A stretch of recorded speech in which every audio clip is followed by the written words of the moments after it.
Back नाज़रीन आगे बढ़ेंगे। ईरानी सदर इब्राहिम रईसी के त्यारा हादसे की तहकीकात करने वाला जो अफसर है उन्हें कत्ल कर दिया गया है। ऐसे साहब सवाल ये है कि अगर ये महज एक हादसा था तो फिर वो उस अफसर का कत्ल होना जो कि इस सारी चीज़ की तहकीकात कर रहे थे, कैसे देखते हैं सिचुएशन को? देखें, ये जो कत्ल है ना, ये बता रहा है कि there must be something fishy. कुछ ऐसी चीज़ है जो कि छुपाई जा रही है और कुछ ऐसी चीज़ें हैं कि कहीं कुछ साजिश तो ज़रूर है। अब मर्डर के बाद तो मेरा ख्याल है ये वाला जो पहलू है कि जनाब ये हादसा नहीं है, ये कुछ और चीज़ थी। और चूँकि तहकीकात के अंदर किसी इन्वेस्टिगेशन ऑफिसर का जो है मर्डर हो जाना, और वो भी है कि एक वो आम आदमी ना हो, एक स्ट्रॉन्ग महकमे का एक स्ट्रॉन्ग ऑफिसर हो, तो इसका मतलब ये है कि वो साजिश के ताने बाने जो है ना कहीं अंदर भी हैं काफ़ी सारे, और अंदर से भी एलिमेंट जो है ना कुछ मिले हुए हैं। और ये कोई छोटी बात नहीं वहाँ हुई। और पूरा जो एक्सीडेंट हुआ है, हाँ, वो भी आप देख लें कि वो किस तरह यानी हुआ है और किस तरह वो बताया जा रहा है, वो सारी चीज़ें कुछ मैच नहीं कर रही। अच्छा, आज एक बड़ी मज़ेदार बात है कि आज उनका एक साबका फॉरेन मिनिस्टर है, जवाद साहब हैं, उन्होंने ये बात की कि ये जो सारा कसूर जो है ना अमेरिका का है, क्योंकि जिस हेलीकॉप्टर को उन्होंने दिया ईरान पर, चूँकि सेंक्शन लगाई रखी हैं इन्होंने अमेरिका ने, तो उसकी वजह से स्पेयर पार्ट्स नहीं थे, यूँ था वो था और इस तरह की बातें की हैं, जिस पर अमेरिका ने उसको बेसलेस कह के उसको रिजेक्ट कर दिया, उनके सारे एलिगेशंस को। क्योंकि ये जो हेलीकॉप्टर था ये वियतनाम दौर का था, और वो ये कहते हैं कि जब ये डैम की तकरीब जो थी, जो करके निकल रहे थे वहाँ से, तो ये बिल्कुल ठीक लग रहा था, ऐसी कोई बात नहीं थी। और बहुत सारी चीज़ें और अमेरिकन ने आज उठाई हैं। उन्होंने कहा ये सबसे पहली बात ये है कि अगर आपको पता था कि ये इस तरह की वहाँ प्रेसिडेंट ने जाना है, तो पहली बात है कि अगर वहाँ इतना ज़्यादा वेदर ख़राब था तो आपके पास और रूट से भी ले जाने के ऑप्शन मौजूद थे, और उस माउंटेनियस रीजन से आप क्यों लेके गए जहाँ पे मौसम ख़राब था। दूसरी बात है, अगर आपको पता था कि इतने पुराने त्यारे हैं, तो आपके पास तो बहुत ज़्यादा टेक्नोलॉजी आप क्लेम करते हैं सारा कुछ, और वो आपने दूसरे त्यारे क्यों नहीं यूज़ किए या कोई दूसरे हेलीकॉप्टर क्यों नहीं यूज़ किए जो आपके पास मौजूद हैं? तो आपने इसी पर रिलाई क्यों किया? अच्छा, फिर एक और वो बात कहते हैं कि देखें ये जो त्यारा है, क्लेम इनका ये है कि जी एक दिन के बाद वो सारी ईरानियन फोर्सेस के मुख्तलिफ जो सेक्शन से वो ढूंढ रहे थे, और माउंटेनियस इनके पास कोर्स भी मौजूद हैं, सारा कुछ वहाँ एक वो उसकी कॉम्बिंग कर रहे थे पूरे एरिया की, लेकिन इनको तब भी नहीं पता चला। और फिर टर्की के एक ड्रोन ने निशानदेही की कि जनाब ये यहाँ पर है मौजूद, हेलीकॉप्टर का जो डेब्री है वहाँ पर मौजूद है।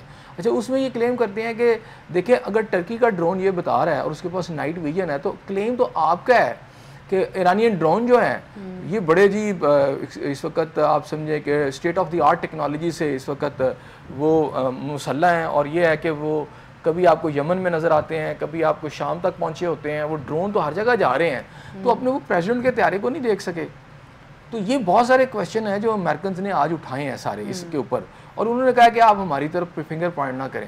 मैंने आपसे उस दिन कहा था ना कि ये पहले से ईरानियन ऐसी कोई बात नहीं कर रहे थे, और अंदर कुछ ऐसी चीज़ है कि जो इसको ये कवर अप करने की कोशिश कर रहे हैं। अब एक इन्वेस्टिगेशन ऑफिसर का मर्डर हो जाना, जाहिर बात है जो इन्वेस्टिगेशन ऑफिसर आएगा, और ये जो मेरा ख्याल है इसके हकायक जानना बहुत ही आसान है, यानी कोई इतने मुश्किल नहीं है कि आप पहुंच ना सकें नुक्ते पर के यार असल कहानी क्या है। ईरान ने तो इसके ऊपर मुस्तकिल खामोशी ठान रखी थी ना, उनकी जानिब से तो कोई ऐसा कोई दावा नहीं किया गया, कुछ इस तरह की कोई बात सामने नहीं आई। देखिए, ईरानियन इसी हेस्ट में नजर आते हैं कि किसी तरीके से अब जैसे बरियल हो गया, फौरी तौर पर सारी चीज़ों को नॉर्मलाइज किया जाए, लेकिन जाहिर बात है वो एक बड़ी शख्सियत है, प्रेसिडेंट हैं, अब सवालात भी उठेंगे, बातें भी होंगी, क्वेश्चन भी मीडिया में उठाए जाएंगे, वो सारे क्वेश्चन जो मिस्ट्री को सराउंड कर रहे हैं। ईरानी गवर्नमेंट को ये सारा प्रोसेस करना चाहिए ना, ये सवालात रेज करने चाहिए। देखिए, ये मैंने यही कहा कि आपको जो खबरें आई उस वक्त जब ये हादसा हुआ, पहले ही आई कि उनको सेफली वहाँ से रिमूव कर दिया गया है। हाँ, ये इत्तलात आती रही। फिर ये भी आता रहा कि जी बॉडी जो है बिल्कुल चार्ड हो चुकी हैं, जल चुकी हैं, ख़त्म हो चुकी हैं। फिर ये है नहीं, वो बॉडीज बच गई हैं, उनको सेफली कर लिया गया। तो बहुत सारी मिस्ट्रीज हैं जिसको सराउंड ये तो वही सारी खबरें थी जो ईरानी मीडिया देता रहा, तो उन तक ये इत्तलात पहुँचती रही कि अगर वो सेफ हैं तो फिर अचानक से त्यारा भी ना मिलना। देखिए, सबसे इंपॉर्टेंट बात है कि आज इन्वेस्टिगेशन ऑफिसर का मर्डर हो जाना, उसको मार दिया जाना, एक पावरफुल ऑफिसर है और वो एक बड़े केस की इंक्वायरी कर रहा है, और उसको इतनी सिंपली आसानी से कत्ल कर दिया जाए। तो इसका क्या मतलब है? इसका मतलब ये है कि इन्वेस्टिगेशन ऑफिसर जो है वो यकीनन कुछ ऐसी क्लूज को उसने पा लिया था जिससे ये सारा सिलसिला एक्सपोज होने जा रहा था, जो कि लोग जो थे जो इसके अंदर इन्वॉल्व हैं, इस केस के अंदर, वो नहीं चाहते थे कि ये एक्सपोज हो। अब जारी बात है वो जो इन्वेस्टिगेशन ऑफिसर था वो अब दो सूरतें हो सकती हैं कि जी अमेरिकन CIA ने मरवा दिया या मोसाद ने मरवा दिया, इसराइल के साथ आपका इशू है, तो यह इंटरनल फैक्टर्स हैं और तीन के अलावा तो कोई और फैक्टर्स नहीं हो सकते। अच्छा, ये भी कहा जाता है कि अगले साल ईरान में जो कि इंतखाबात होने थे और ये बड़े मजबूत कैंडिडेट थे कि बिला मुकाबला मुंतखब हो जाएंगे और उसके बाद शायद हाँ ये देख लें, मैंने ये कहा कि ये खुरा घर की तरफ से भी निकल सकता है, ये जो अपने ही घर की तरफ भी ये खुरा निकल सकता है, पंजाबी में बात करूँगा, क्योंकि ये जो मर्डर हुआ है, इस मर्डर ने ना सिचुएशन को बिल्कुल टर्न कर दिया। कल जो हादसे की हम बात कर रहे थे, अब ये बिल्कुल हादसा नज़र नहीं आ रहा, अब ये नज़र आ रहा है कि ये कुछ और था और किसी और तरीके से प्ले किया गया। और अभी आप देखें ना, साबका फॉरेन मिनिस्टर का बयान अचानक आ जाना, कल तक तो बयान नहीं आया था, और वो उस सारे बयान को अमेरिका की तरफ पिन पॉइंट कर देना। हम कोई अमेरिका को डिफेंस नहीं कर रहे, लेकिन देखिए उन्होंने भी क्वेश्चन रेज किए हैं। देखिए आपका दुश्मन भी अगर क्वेश्चन लॉजिकल रेज करता है तो आपको उसको आंसर करना चाहिए। तो आंसर तो वो आप कर नहीं रहे, लेकिन आप ये कह रहे हैं कि जी वो चूंकि देखिए आपका प्रेसिडेंट जा रहा है, ये तो अजीब सी बात है ना। आप ये कह रहे हैं कि जी वो जो हेलीकॉप्टर था उसके चूंकि आलात नहीं थे, अमेरिका ने सैंक्शंस लगाई हुई थी, तो उसकी वजह से वो पुराने हेलीकॉप्टर में जा रहे थे। तो इसका तो मतलब है कि फिर आपकी जो एयरफोर्स है, आपकी जो जितनी टेक्नोलॉजी है वो तो सारी बेकार पड़ी है। तो अपने आप को खुद ही एक्सपोज कर दिया ना, खुद एक्सपोज कर रहे हैं, आपके पास कुछ भी नहीं। अगर आपके पास वियतनाम का त्यारा दौर का आप त्यारा यूज कर रहे हैं या हेलीकॉप्टर यूज कर रहे हैं, आप उसको अपग्रेड नहीं कर पाते, तो आप किस तरह फिर वो मिसाइलों की बात करते हैं। पिछले दिन आपने इसराइल की बात की कि जी हमने इतने इसराइल, आपने वही बात हम बार बार उठा रहे थे। फिर ये उसी तरह के बैलिस्टिक मिसाइल थे ना, पुलझड़ियां थी जो अमेरिका पे इसराइल पे फेंकी गई, और उनमें से एक भी नीचे नहीं लगी, वो जानी नुकसान ही कोई नहीं हुआ। तो फिर यहाँ तो फिर इसी तरह की वियतनाम की टेक्नोलॉजी थी जो यूज़ की गई। तो फिर अमेरिका के जो ईरान के दावे हैं, तो ईरानियन फिर इसका मतलब है जो क्लेम्स है वो एक्सपोज हो रहे हैं, या कुछ और है कि टेक्नोलॉजी मौजूद है और चीज़ कुछ और है। और इन्वेस्टिगेशन ऑफिसर का मर्डर होना, इसके के ऊपर भी एक बड़ी इन्वेस्टिगेशन अब होनी चाहिए। ये कोई इतना सिंपल मैटर तो नहीं है कि आप का इन्वेस्टिगेशन ऑफिसर ही मारा जाता है। अज़रबैजान और इसराइल की जो कुर्बतें हैं वो भी तो किसी से ढकी छुपी नहीं है ना। तो ये भी कहा जाता है कि उसी जगह पे, मतलब उसके ऊपर अज़रबैजान बॉर्डर पे जो है वो मोसाद बड़ी एक्टिव है, और वहाँ पे उसके जो है वो दफातर है जो छुपे हुए मख्फी दफातर भी हैं। देखिए उसमें ये क्लेम नहीं कर रहे, देखा जरा सी कोई बात होती है, ये क्यों ऐसे साहब, ये क्यों वहाँ पे किसी किस्म का कोई सवाल नहीं उठा? उन्होंने करना होता ना, तो शाम की जो एम्बेसी के अंदर जो हुआ था, तो वो जो मिसाइल मारे गए थे वहाँ पर, उनकी जो वहाँ पे जो लोग इनके मरे थे, तो वो तो पता चला थी मिसाइल करके मारे गए थे, और वो अपने टारगेट पे उन्होंने मारा भी था उस वक्त उन्होंने। अच्छा, अगर हो सकता है उनका भी उसमें इन्वॉल्वमेंट हो सकती है, ईरानियन का उनके साथ इश्यूज चल रहे हैं, लेकिन यहाँ मैं ये कह रहा हूँ कि इन्वेस्टिगेशन ऑफिसर के मर्डर होने के बाद ये चीज़ समझ आ रही है कि अब जो पॉइंट्स जो एक समझ रेज हो रहे हैं, या समझे कि टूवर्ड्स किस तरफ जा रहे हैं, तो वो खुद ईरानियन इंटरनल सिक्योरिटी की तरफ जा रहे हैं कि इंटरनल क्या मामला चल रहे हैं। जिसने आपकी सिक्योरिटी करनी है, जिसने इन्वेस्टिगेशन कर रहे हैं, वही मारा जा रहा है। जैसे आपको यहाँ आपको पता होगा कि एक मॉडल थी जिनका मामलात आज तक उस केस को भी निकलना चाहिए, पाकिस्तान के अंदर भी हुआ था। वैसे तो बहुत सारे केसेस और भी हैं, लेकिन एक केस ये भी हुआ था जिसका एक तो बेनज़ीर भुट्टो साहब के भाई के जो मर्डर हुआ था, उसके अंदर आपकी जो पुलिस है उसके ऊपर फिंगर्स पॉइंट की गई। लेकिन एक आप ये देखें कि कस्टम का एक आदमी था, ऑफिसर था, जिसने यान अली को पकड़ा था। आपको याद होगा वो जो सारे माल के अंदर, और उनका ताल्लुक मॉडल का बताया जाता था कि आसिफ अली जरदारी से, फिर वो खुफिया तौर पर वो भी मर्डर हो गए।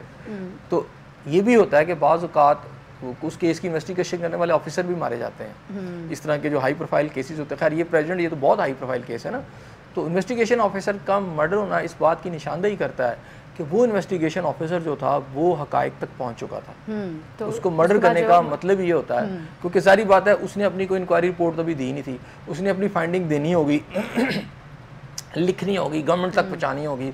अब उसमें ये नहीं मामला कि सारी गवर्नमेंट ही को इन्वॉल्व होगी, उसमें कुछ फैक्टर्स ऐसे हो सकते हैं उनकी अपनी जो ये नहीं चाहते थे कि वो सामने आए, तो ये हो गया। अब मामला यहीं पे ख़त्म हो जाएगा, यानी एक हादसा करार दे के इसको अब चूँकि बड़ी चीज़ें खुलना शुरू हो गई हैं, अब सवालात उठने शुरू हो गए हैं, और अब होगा सिर्फ यही कि ठीक है, चूँकि वो नहीं चाह रहे कि इसके ऊपर कोई इस तरह की तहकीकात हों, और हादसा था हो गया बस ठीक है, मामले के ऊपर देखिए अगर ईरानियन गवर्नमेंट की जो हेस्ट नज़र आती है वो तो यही नज़र आती है, लेकिन कुछ वाक़यात ऐसे तेज़ी से हो रहे हैं जिससे अब ठीक है हो सकता है जब आप देखें गवर्नमेंट लेवल्स के अंदर जब इंटरनल फैक्टर्स होते हैं किसी की कत्ल के अंदर, तो उसमें बनता तो कुछ नहीं है, लेकिन सवाल भी रेज होते हैं, डिबेट भी होती है और आगे भी चीज़ें चलती हैं और कहीं ना कहीं वो एक्सपोज भी हो जाती हैं चीज़ें।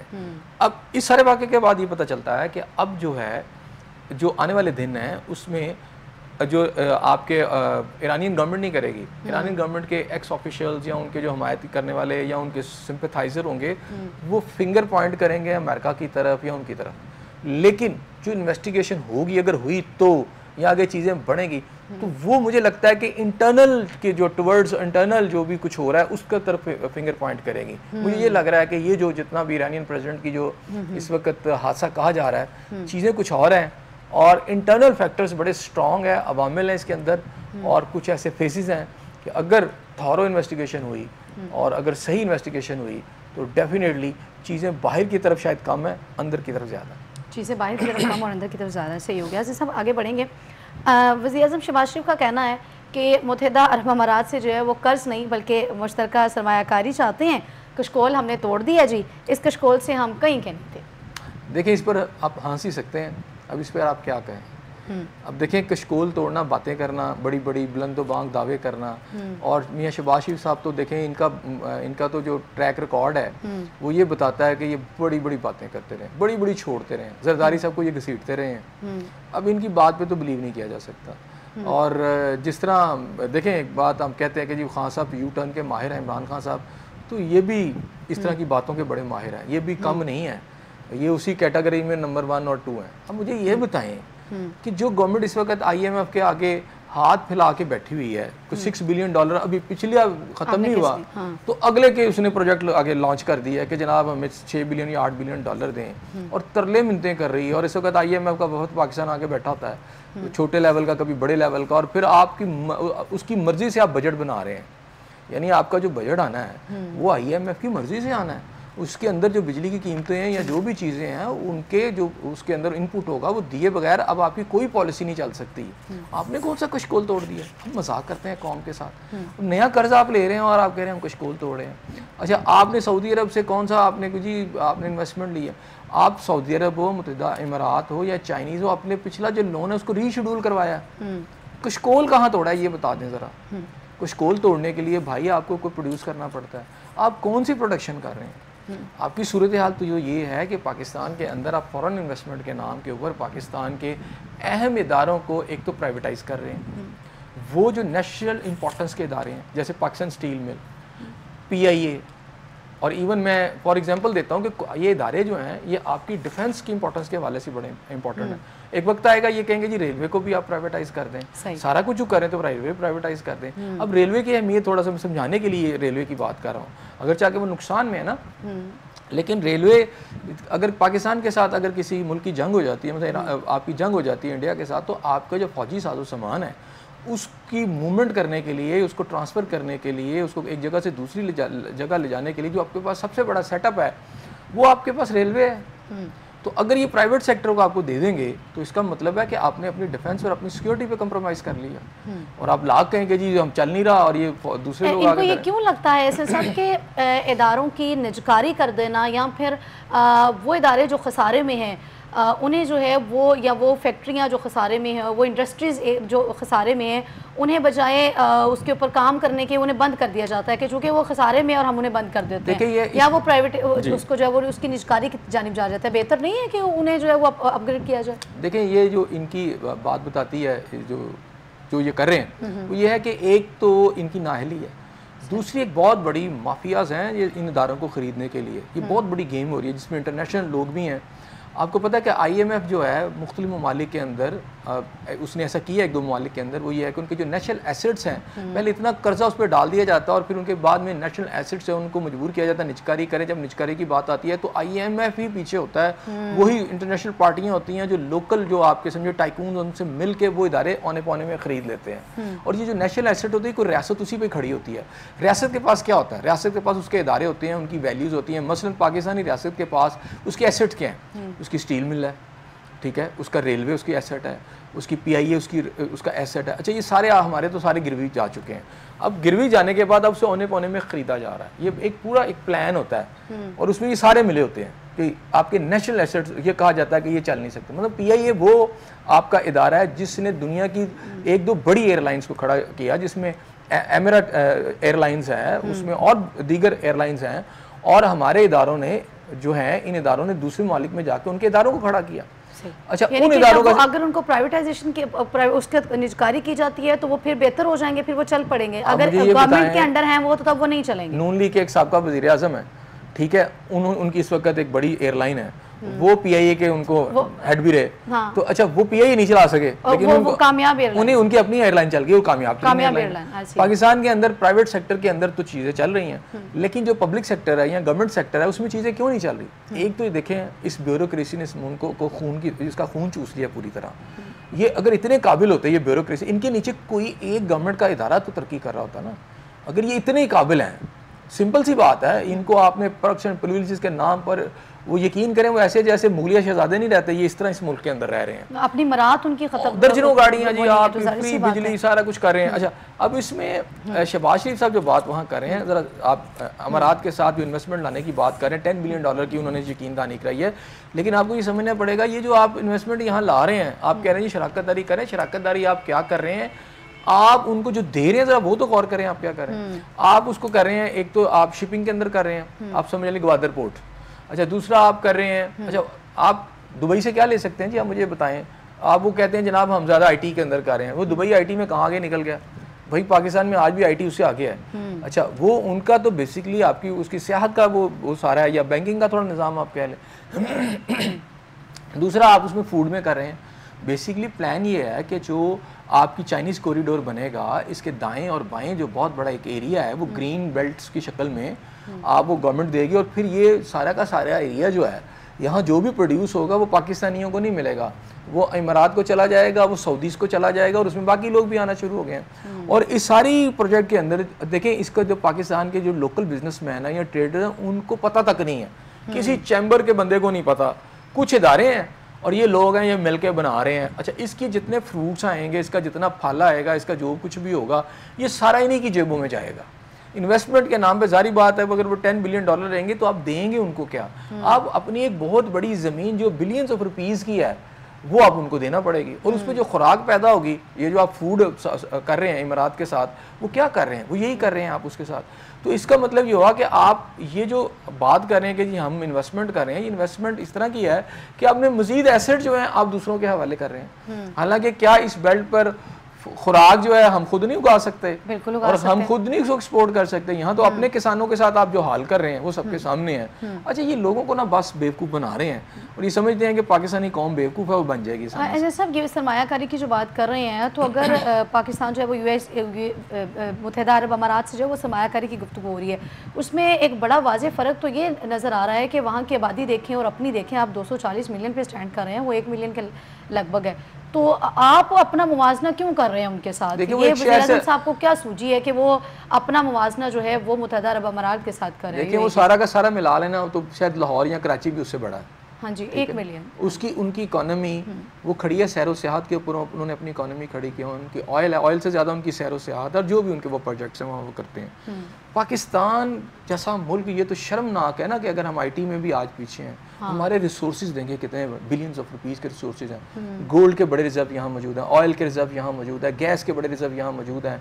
आपकी फूड बास्केट दुनिया की बड़ी फूड बास्केट है। आपके पास कोल यहाँ दुनिया का एक बड़ी यानी एक क्वांटिटी में मौजूद है, ठीक है। कोल से अलावा आपके पास दूध की बात करूँ तो दुनिया के बड़े ममालिक में आपका शुमार होता है, 4-5 ममालिक में। गंदम, यानी यू नेम इट, वो चीज़ें आपके पास मौजूद हैं। लेकिन आपके पास अगर नहीं मौजूद तो आपकी जो मैनेजमेंट है, आपकी जो एडमिनिस्ट्रेशन है, वो बददियानत है, वो इस मुल्क के साथ मुखलिस नहीं है। अच्छा, वो कर्ज़ों पे रह रही है लेकिन अपने रिसोर्सेज को डेवलप नहीं कर रही।